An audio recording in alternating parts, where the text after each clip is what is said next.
Oi, gente boa de Deus. Eu não pude ontem fazer a nossa sequência aqui no Evangelho de Mateus por razões de compromissos pessoais inadiáveis na cidade, mas hoje nós estamos de volta e como você que me acompanha todos os dias sabe, essa nossa sequência de Mateus eu disse que iria abrir um pequeno parêntese para a gente incluir o que está em Lucas, no capítulo 15. Eu já fiz isso na quinta-feira da semana passada, falando na parábola da ovelha perdida, aqui em Lucas 15, de 3 a 7. E você que anda comigo sabe, e quem não anda comigo e acabou de entrar aqui, está tudo no YouTube, na sequência. Já tem 2 anos e 3 meses, 2 anos e 4 meses vai fazer daqui a um pouco, expondo todos os dias a sequência de Mateus para quem quer aprender com genuinidade, com clareza, com lucidez, com bom senso, o evangelho puro, genuíno de Jesus e quer aprender quem é o Deus de Jesus, a quem ele chama de Pai, de Abba. Então, na quinta-feira passada, eu falei sobre a parábola da ovelha perdida aqui em Lucas 15 e do pastor que deixa 99 ovelhas no aprisco e vai à procura de uma que se perdeu, E tendo-a achado, volta cheio de alegria e Jesus conclui dizendo: em verdade eu vos digo que haverá maior júbilo no céu por um único pecador, por um ser humano que faz um processo metanoico, que muda de mente, que permite que a sua mente, que era como o Gênesis descreve, a terra no princípio, ou seja, sem forma e vazia, uma mente amorfa, e oca e vazia e sem sentido, quando esse indivíduo, encontrando o amor do Pai revelado no seu Cristo, que é Jesus, esse amor é transformador, ele gera uma convulsão. Eu estou falando do que eu conheço, e conheço na prática, de um processo que me virou do avesso e que afirmou o meu significado, o meu valor, a minha individualidade e que acelerou e aprofundou, como nada poderia tê-lo feito acontecer de outro modo, o meu processo de individuação, de consciência profunda de quem eu sou em Deus. Por isso Jesus diz: digo-vos que assim haverá maior júbilo no céu por um ser humano que faz um processo de metanoia, de mudança de mente e que recebe a mente de Cristo no lugar dessa mente amorfa, do que a existência de 99 justos que estão tão estratificados e empedrados e que não se enxergam e que não se percebem e que dizem, portanto, eu não preciso de arrependimento, de nada disso. Nem pecador, do jeito que esse pessoal é, eu só sou um humano que tem alguns defeitinhos. Mas pecador mesmo eu não sou, isso são os outros. Eu estou numa outra categoria. Esses estão empedrados. O indivíduo que chega e diz, não, isso não me toca e não me tange, qualquer que seja a ideia de pecado é para outros, isso é para gente muito culposa, muito enfermiça, muito adoecida. Eu não. Eu passo pelo mundo, não sou perfeito. Não consigo amar com esse amor que Jesus propõe, porque é demais, é impraticável. Não, acolher certas pessoas também, não peça isso de mim.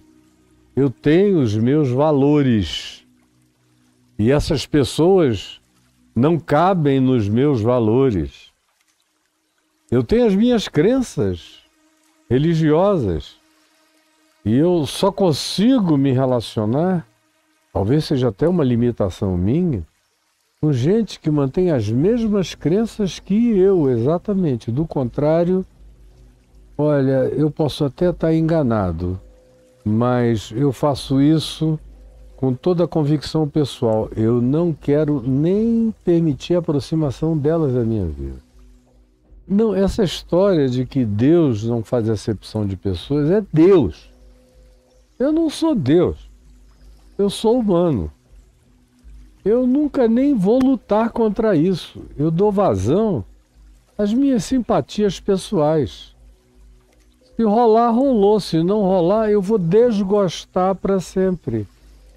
E não interessa, farei isso com toda tranquilidade. Aí quando o indivíduo que vai dizendo, dentre tantas milhões de coisas, essas pouquinhas que eu acabei de falar aqui, vai assim procedendo, não tem jeito. O coração dele se empedra e ele não sente mais nada. Paulo diz que ele adquire um estado mental reprovável. E diz mais ainda, diz que ele fica com a mente cauterizada, insensível, desenervada, totalmente incapaz de conduzir emoção, sentimento e renovação de compreensão e de entendimento. Esses são os 99 que não precisam de arrependimento, que Jesus diz aqui. E são os entes mais perdidos desse mundo. E ele diz, o bom pastor deixa quem quer que diga numa quantificação enorme que não está precisando de arrependimento para ir à procura de um único que eventualmente nem saiba tudo o que precisa ou nem saiba nada do que precisa, mas está perdido, disposto a ser achado. E quando é achado, não resiste. E quando é alcançado, é transformado pela gratidão que o alcançou, que o acolheu, que o perdoou. Isso a gente viu na quinta-feira passada. Aí Jesus, agora, depois de ter no verso 4 dito, qual dentre vós é o homem que, a ele ilustra com o pastor e as ovelhas, e 99 no aprisco e uma que ele vai buscar, ele conhece as suas ovelhas pelo nome, e elas lhe reconhecem a voz, e ele traz, e ele diz que a alegria entre os humanos é diferente da alegria celestial. Entre os humanos, o que prevalece é conta, é aritmética, é cálculo, é quantificação. Quantas, hein? Quantas? Quantas ovelhas? Quantos batizados? Quantos convertidos? Quantos? Está cheio o aprisco? Isso é coisa da carnalidade humana. O Evangelho não tem nada a ver com nada disso. O Evangelho, o que vale é a qualificação da consciência. Porque no fim o que importa, é a qualificação da consciência. Aí depois de ilustrar usando a imagem de um homem, porque no primeiro século, em geral, os pastores de ovelhas no campo eram homens. Hoje você até encontra em lugares extremamente pastoris e pecuários, como a Nova Zelândia, uma quantidade grande de mulheres no pastoreio, no cuidado da ovelhinha, no campo. No passado, há 2000 anos, não era assim. Aí no verso 8, também há 2000 anos atrás, a gente está falando de Jesus, ele diz, ou qual é a mulher? Depois de ter ilustrado com o homem, ele mostra que essa psicologia do Abba, essa psicologia do pai, é uma psicologia que transcende o masculino, o feminino, o paterno, o materno, ele designa essa relação como relação com o Pai, porque na designação e na descrição que ele faz do Pai, tem todos os elementos da constituição do amor que um ser humano possa conhecer, experimentar e acerca dela exercer discernimento. Nesse Abba, que é o Pai, assim afirmado por Jesus, existe homem, existe mulher, existe filho, existe pai, existe mãe, existe carinho, existe cuidado, existe inclusive a pedagogia animal. Muitas vezes a gente vê de deixar as crias crescerem, de forçá-las a amadurecerem. Existe tudo quanto a gente encontra de ilustrativo na natureza das coisas a partir da nossa vida e à nossa volta, tanto quanto existem aquelas coisas que são sublimes e que estão para além da nossa possibilidade de exemplificação imediata no nosso horizonte de eventos. Pois bem, aqui ele mostra como essa psicologia da redenção, que é ilustrada por um homem, pastor, agora é ilustrada por uma mulher, dona de casa, que tendo 10 dracmas, aquela pataca da moeda romana, com seu valor importante, uma dracma tinha valor importante no dia a dia, no cotidiano das pessoas.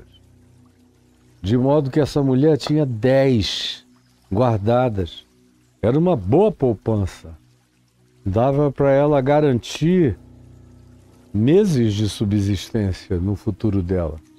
Dependendo da economia, poderia até subsistir praticamente quase um ano.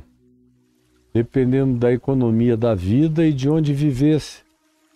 E do apressamento das coisas aonde ela existisse. Como mulher, como dona de casa. E Jesus diz, o reino dos céus é também como uma mulher. E tendo 10 dracmas, 10, uma grande poupança, se perder uma dracma, acende a luz, acende a candeia, ilumina a casa. A pressuposição é que essa mulher deu conta da falta dessa dracma à noite. Quando ela foi olhar as coisinhas dela e viu que só havia 9 e ela já tinha guardado 10, ela para tudo. Ela está disposta a fazer uma vigília naquele dia, a não dormir. Mas ela acende as luzes e vai procurar embaixo de tudo. Vai afastar móveis, vai rodar o interior da casa, vai ver todas as roupas, todos os alforjes, todas as bolsas, todos os lugares possíveis e passíveis de que algo daquela natureza ali estivesse, ou os lugares onde ela mesma, sem o perceber, tivesse perdido, deixado cair. Procura nas fendas, procura nas brechas, acende as luzes para que enxergue tudo. E não se permite sossegar. E, óbvio, Jesus não faz nenhuma manifestação diagnóstica aqui dizendo que essa mulher tinha TDAH. Mas eu lhes garanto o seguinte, toda mulher quando perde uma dracma e não tem TDAH, naquele instante ela fica com. Eu tiro pela minha mulher, que carrego o apelido aqui em casa e da minha parte, e hoje em dia já nem titubeio. Se uma coisa minha não foi achada, eu logo digo, onde está a mulher das dracmas da minha vida? E ela vem na mesma hora, pode deixar, meu amor, que eu vou achar. E ela ainda tem mais alguns ditados, com os quais eu me habituei e acho tudo uma graça, lindos. Ela diz, não, vocês, homens, não sabem procurar meu amor. deixa comigo. E ela acha. Ela mete o dedinho, aqueles dedinhos compridos, enfia em vários lugares. Quando eu vejo, lá vem ela com o negócio, olha só, achei! E quando a dracma perdida é a dela, ai meu Deus, eu às vezes tenho que interromper. Meu amor, já são 2h30, 3 da madrugada, e você ainda está procurando isso. Desde 11 da noite. Não é melhor esperar? Amanhã de manhã você vai ter mais ajuda e mais luz para enxergá-la. Diz, não, eu sinto que eu já estou perto dela. Sinto que eu já estou perto dela. Daqui a pouco ela diz, celebra, aleluia, achei. Pode ser o que seja, ela diz, achei a minha dracma perdida. E toda vez que eu ouço aquilo, eu só me lembro dessa obstinação, do amor do pai que é mãe, desse pastor que é também a mulher dona de casa, desse Cristo que é todas as expressões possíveis de amor e de cuidado, até mesmo de amor e de cuidado animal e instintual, que às vezes aos olhos dos humanos parece que um certo animal poderia estar ajudando mais do que está ajudando, mas ele sabe que a relação com aquele filho precisa agora de deixá-lo ser forçado a encontrar caminhos de sobrevivência enquanto o olhar da mãe ou do pai o observam, deixam cair, ralar, patinar. Aqui e ali você vê o pai ou a mãe colocarem um calço no máximo, mas o esforço tem que ser dele. No Evangelho a gente encontra também figuras e imagens da mesma natureza. Porque o objetivo é fazer com que cada um de nós cresça, aprenda a andar com as próprias pernas e amadureça.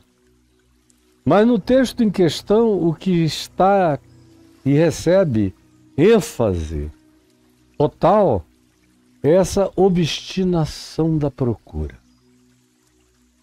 Vocês lembram, quem estava comigo semana passada e aprendeu o contexto de Lucas 15, do problema dos fariseus e dos escribas, falando de Jesus, esse recebe pecadores e come com eles, é amigo de pecadores, porque Jesus se congratulava, comia e bebia, e banqueteava-se, conversava, e ria, e acolhia, e se sentia à vontade entre os cobradores de impostos, os pecadores, as meretrizes, as prostitutas, os marginalizados da sociedade, e os fariseus traziam aquela carga de ódio toda. Está tudo guardado aí, eu não vou repetir, eu passei aqui 1h30 mais ou menos explicando esse contexto histórico, está no YouTube.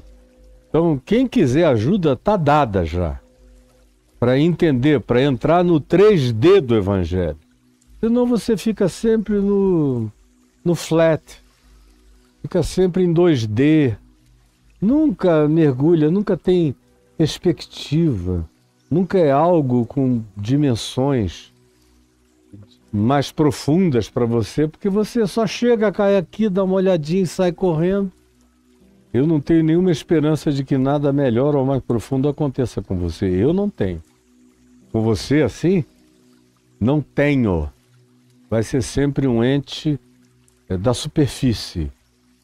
Então Jesus diz, qual é a mulher que tendo 10 dracmas, se perder uma, não acende a luz, varre a casa, coisa por coisa. A casa está limpa, mas ela vai varrer. É o caminho que ela fez durante o dia, o que ela fez naquela semana, ela vai procurando, varrendo, coisa por coisa, varre. Acende a luz e varre a casa. E procura, a palavra é diligentemente, minuciosamente, cuidadosamente, obstinadamente, quase obsessivamente, procura o que perdeu até encontrá-la. É minha, eu vou encontrar. Não será fácil se perder do meu amor. É o que Jesus está dizendo, não será fácil se perder do meu amor. Para que alguém se perca do meu amor, tem que ter muita vontade de ficar longe de mim, como esses fariseus e os seus teólogos.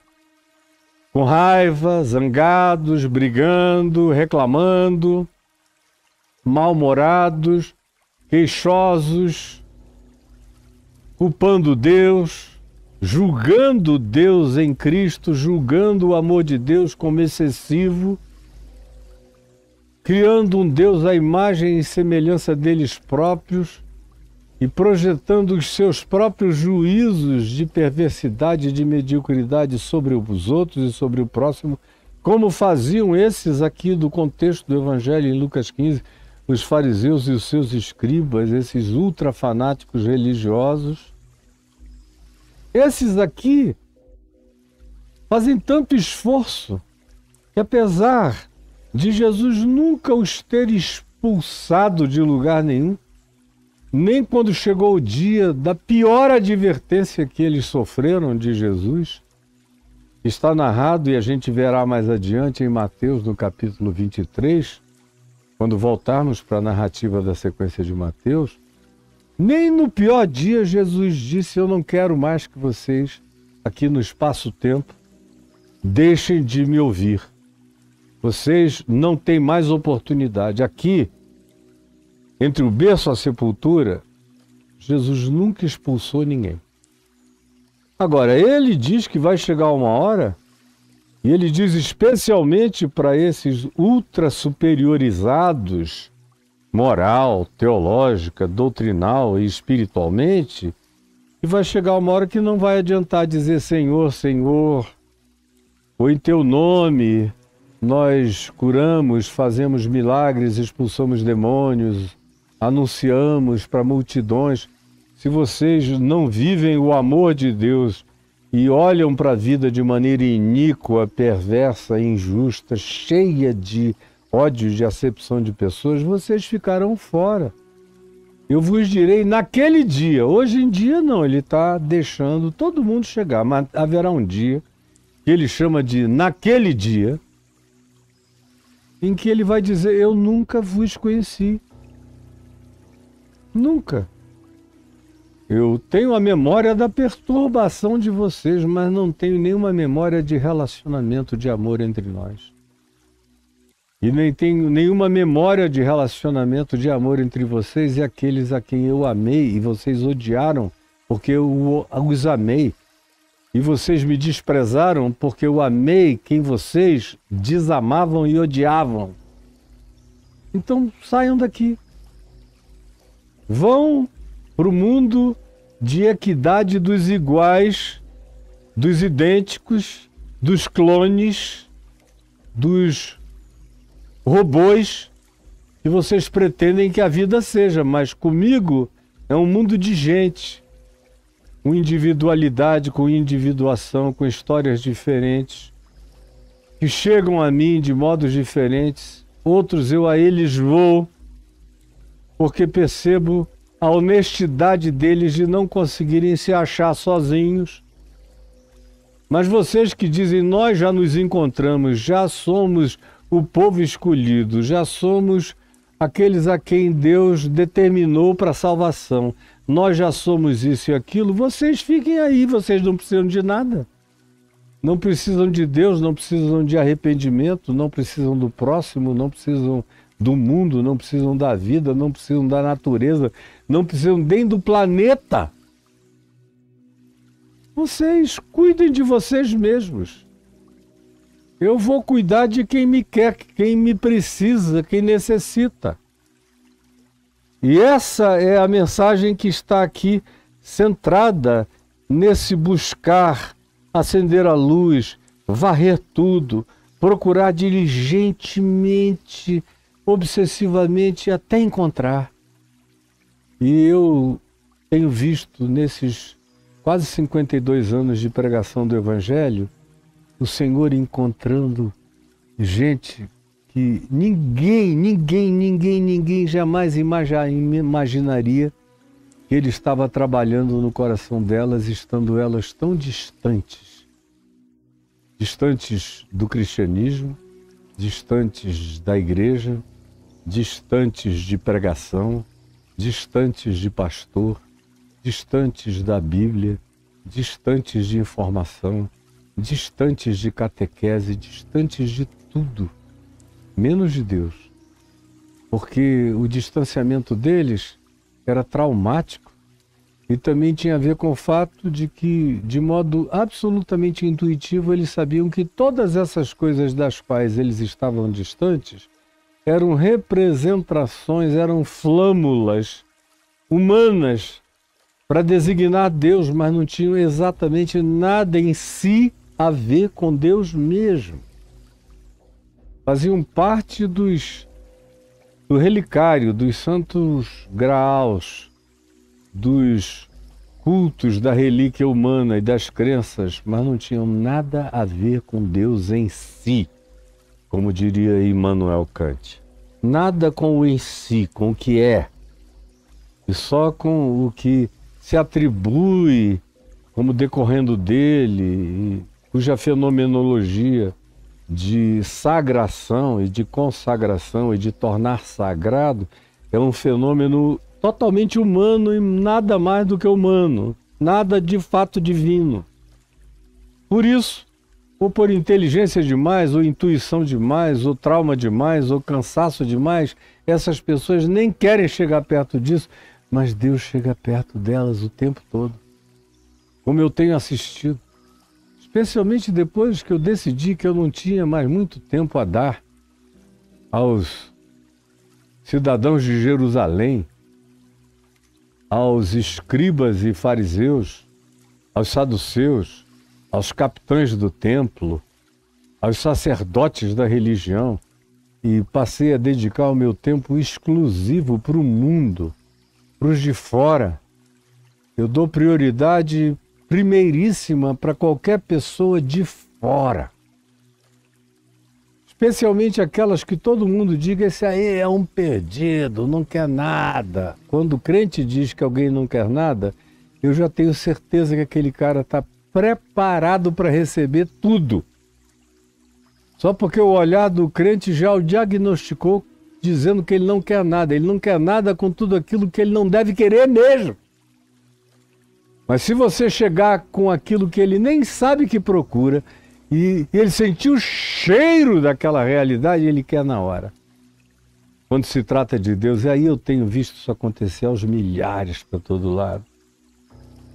Porque há uma diligência divina, há uma diligência no Espírito Santo em encontrar e alcançar essas pessoas que você diz que não querem nada.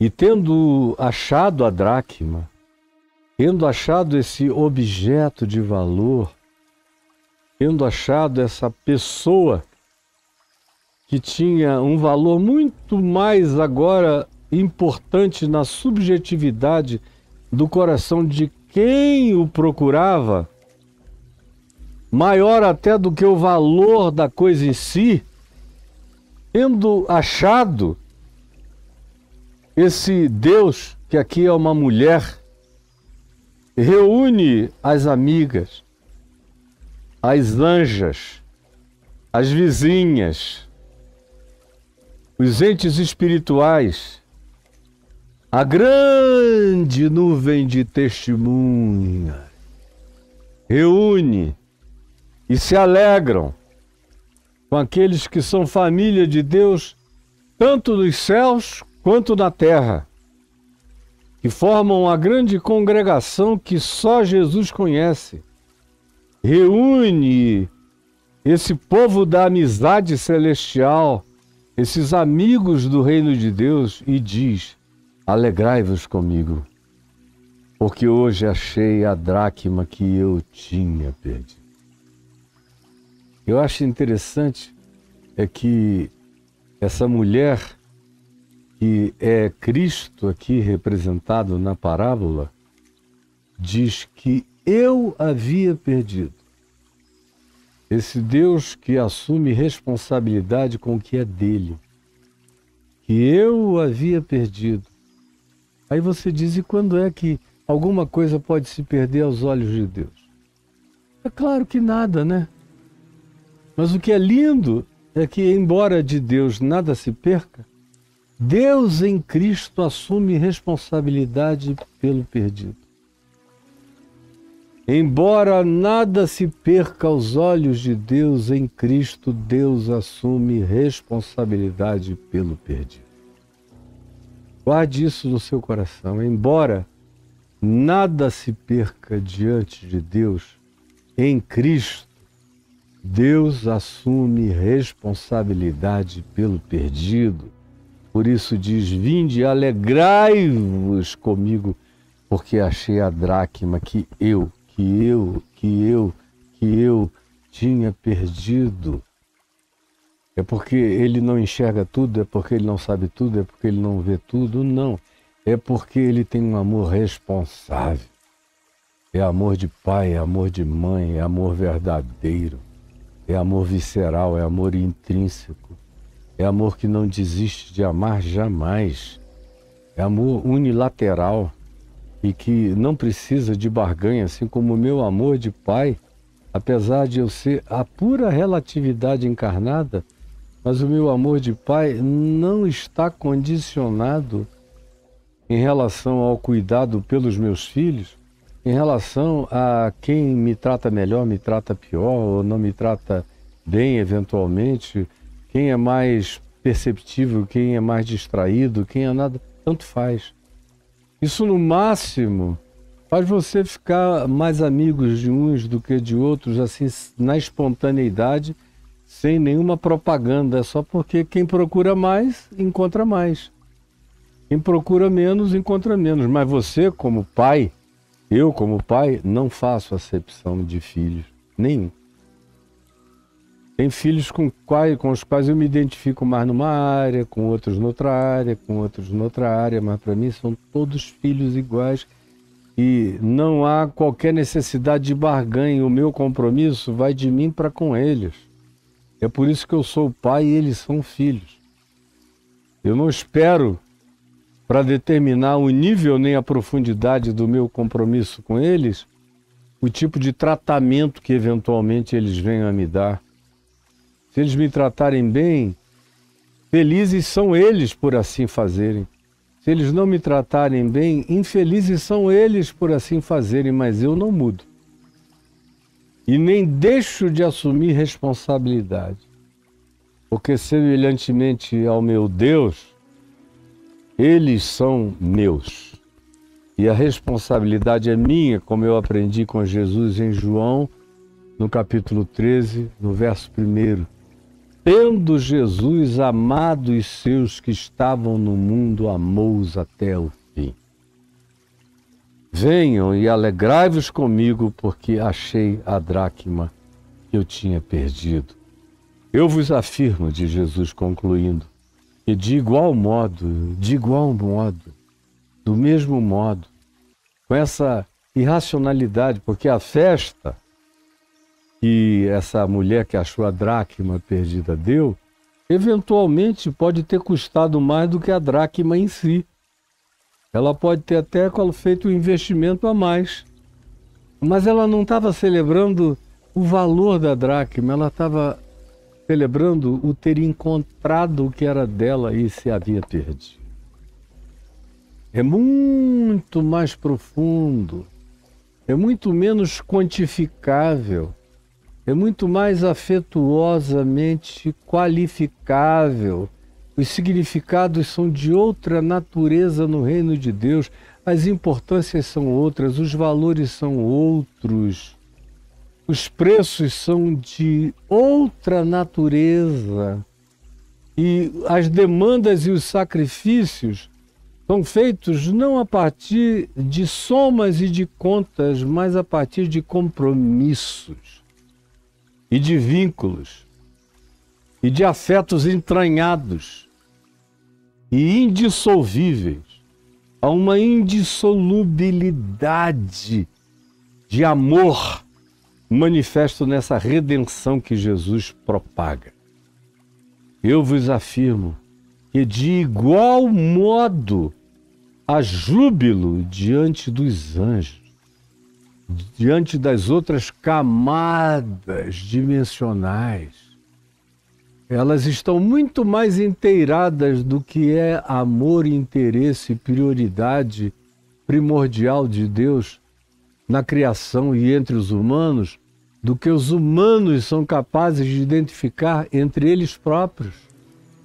Esses seres chamados de anjos, cujo significado é mensageiro, e que são de naturezas e civilizações e energias e modos de ser diferentes, muitos deles são entes totalmente não biológicos, de outro tipo, de outra criação, de outras eras e de outras dimensões, mas estão, como Paulo diz, de olhos, aprendendo sabedoria com a resposta humana a Cristo. Ao Cristo que se revela em Jesus, que é absoluto na sua revelação histórica, e ao Cristo eterno, que se revela a todos os seres humanos desde sempre, se revelará a todos os seres humanos até sempre. Mesmo que eles não tenham tido conhecimento histórico da manifestação plena do Cristo eterno em Jesus na história. Tudo é maior do que a percepção do homem.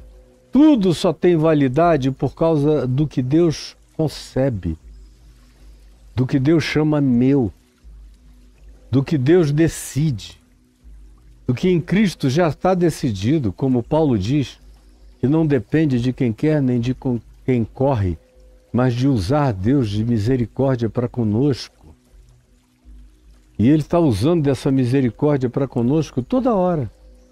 Eu tive o privilégio de ser alcançado por essa misericórdia, sabendo e ouvindo de Jesus e tendo acesso a essas narrativas dos evangelhos que me deram essa compreensão que eu carrego e que transformaram a minha vida de um jeito que nada, nenhuma filosofia, nenhuma psicologia, nenhum experimento de natureza, de qualquer que fosse a natureza, nenhum alterador de consciência, nenhum fenômeno, qualquer que fosse ele, da face da terra, nenhum líder religioso, nenhum processo meditativo ou de transcendência me levaria por conta própria. Eu jamais seria quem eu sou se eu não tivesse sido achado por essa obstinação do amor de Deus. E eu vejo essa obstinação se manifestando em lugares onde pessoas vieram a conhecer o Cristo e só depois de muito tempo é que vieram a conhecer o informe histórico do Cristo eterno na pessoa de Jesus. E aí correram para um abraço lúcido e consciente. Eu estou vendo todo dia, vocês é que estão perdendo o que Deus está fazendo no coração de muita gente fora dos escribas, dos fariseus, da religião, da academia, do Templo de Jerusalém, das instituições. Tudo isso é só para gente que não precisa de arrependimento. Gente imutável. Mas eu sei que o Espírito Santo está livre, trabalhando toda hora. Aí eu recebo telefonemas de ateus, ou áudios lindos de gente que diz, olha, eu não consigo ainda dizer que eu creio em Deus, mas eu posso dizer que eu creio no Deus que o Caio crê, porque no teu Deus eu creio. Mas eu fiquei com a mente tomada de uma divindade tão perversa que me foi passada culturalmente, que eu tenho até vergonha de dizer que creio em Deus. Hoje em dia eu tenho dito para algumas pessoas que me perguntam se eu continuo ateu, eu digo, olha, já nem tanto. Hoje eu creio no Deus que eu ouço o Caio falando a respeito dele. Naquele ali e com aquele ali, eu tenho total tranquilidade de me relacionar. Eu ouço toda hora gente em todos os lugares falando isso.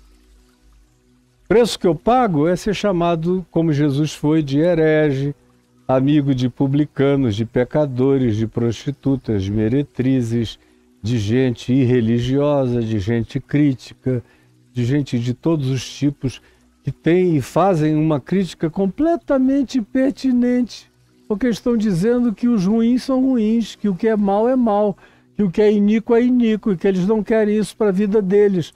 Agora, se isso está associado a Deus, à igreja, à religião e ao cristianismo, problema desse Deus, dessa igreja e desse cristianismo. Porque se Deus não é Deus, esse cristianismo não representa Cristo e essa igreja não é o povo do amor, da redenção, da graça e da misericórdia, porque esses que o são não fazem também acepção de pessoas. Consideram todo outro perdido também igualmente seu irmão e se congratulam junto com anjos e fazem parte de festas celestiais, celebrando a bondade de Deus.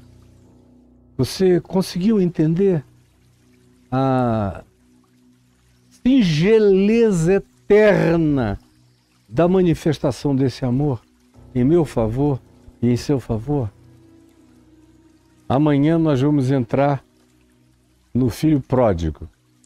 Amanhã é quinta-feira, eu tenho um compromisso cedo, de 10 a meio-dia, mas 1h da tarde eu estarei chegando aqui para a gente iniciar a fala sobre o filho pródigo, que obviamente não terminará amanhã. Nós vamos ter que falar dele provavelmente a semana que vem inteira, os outros 3 dias, porque é uma parábola carregada de elementos sobre os quais eu venho falando há 51 anos e nunca se esgotam. Eu poderei e falarei o resto da minha vida e não se esgotará. Então o que eu trarei é apenas uma estruturação para você aprender a ler o filho pródigo daqui para frente. E agora, Jesus, eu te peço que essa palavra simples, singela, purinha, sem pretensão, carregada de humanidade, desejosa de ser honesta, transparente e próxima do que seja real na experiência de todo mundo, eu quero pedir que tu abras o entendimento de todas as dracmas perdidas, que são aqueles perdidos que não sabem que estão perdidos e que precisam ser achados pela tua determinação de dizer é meu. Eu te imploro por esses que se perderam sem saber que se perderam. Diferentes da ovelha que sabia que estava fora do reduto e do caminho. Essa dracma está perdida sem saber que está perdida. Mas tu sentes falta dela, porque ela é tua. Ela não sabe de ti, mas tu sabes dela. E tu a chamas de minha. E tu varres o mundo inteiro até encontrá-la.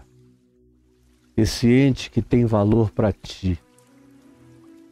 Um valor que está para além de toda proporção monetária atribuída ao que quer que seja em si. Eu te imploro que essa palavra simples e singela tenha entrado no coração de alguém inarrancavelmente, desenraizavelmente no coração de alguém ou de muitos. É o que eu te imploro em nome de Jesus. Amém, amém e amém.